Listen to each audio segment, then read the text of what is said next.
itu ekosistem? Ekosistem merupakan suatu sistem yang terbentuk karena adanya hubungan timbal balik antara makhluk hidup dengan lingkungan hidup, dan di antara keduanya tidak bisa terpisahkan. Ekosistem terdiri dari komponen biotik dan abiotik. Komponen biotik terdiri dari produsen atau tumbuhan dan konsumen atau hewan, serta dekomposer atau pengurai. Sedangkan komponen abiotik terdiri atas bahan anorganik, dan iklim.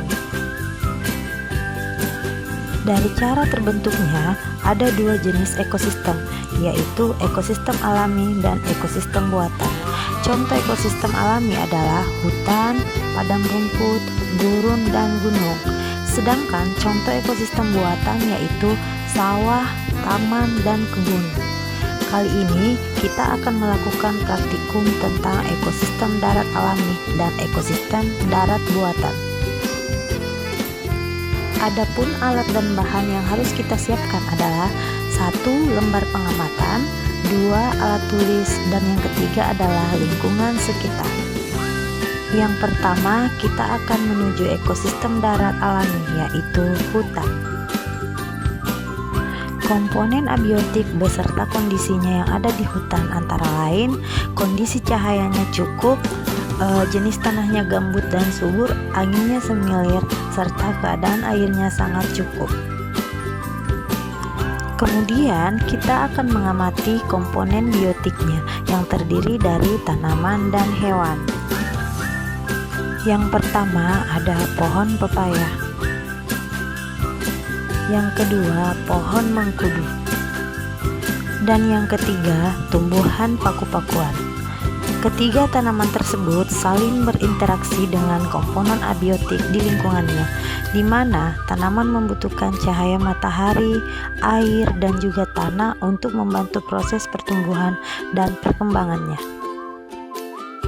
Selain itu, dalam beberapa tanaman juga membutuhkan hewan yang dapat membantu proses penyerbukan. Selanjutnya, kita akan mengamati beberapa hewan. Yang pertama ada capung. Yang kedua ada kupu-kupu.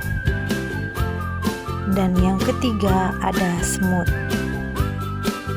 Hewan-hewan tersebut juga berinteraksi dengan komponen biotik dan abiotik di lingkungannya. Mereka membutuhkan air, oksigen, dan makanan untuk terus bertahan hidup dan berkembang biak. Dalam hal ini, tumbuhan sebagai produsen dan hewan sebagai konsumen. Selain itu, terdapat juga dekomposer atau pengurai. Mereka adalah makhluk hidup atau organisme yang memperoleh energi dengan cara menguraikan sisa-sisa makhluk hidup lain yang sudah mati. Nah, di dalam ekosistem hutan ini, pengurai yang ditemui yaitu jamur, bakteri, dan berbagai jenis cacing. Selanjutnya, kita akan menuju ekosistem darat buatan yaitu sawah. Komponen abiotik yang akan kita amati meliputi cahaya. Terlihat cahayanya sangat terik, tanahnya sedikit kering, anginnya cukup semilir, dan kondisi airnya cukup banyak. Adapun komponen biotik yang akan kita temukan pada ekosistem sawah, yang pertama ada padi, yang kedua ada rumput, yang ketiga ada pohon jagung, dan yang keempat terdapat tumbuhan putri malung. Semua tanaman tersebut saling berinteraksi dengan komponen abiotik, di mana mereka membutuhkan cahaya matahari, air, dan tanah untuk membantu proses pertumbuhan dan perkembangannya. Selain tumbuhan, komponen biotik lainnya adalah jenis-jenis hewan. Yang pertama ada siput,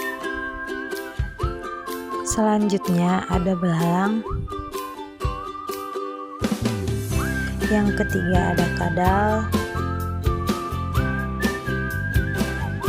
dan yang keempat terdapat capung. Hewan-hewan tersebut juga saling berinteraksi dengan komponen biotik dan abiotik lainnya.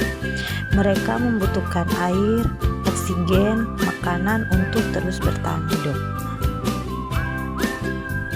Adapun dekomposer atau pengurai yang ditemukan di ekosistem sawah adalah jamur dan cacing.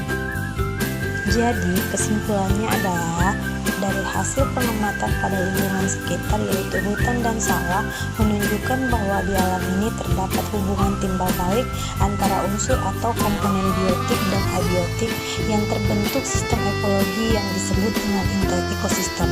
Interaksi tersebut mendukung keseimbangan alam yang menguntungkan bagi makhluk hidup termasuk manusia. Demikian hasil dari penelitian saya. Terima kasih sudah menonton.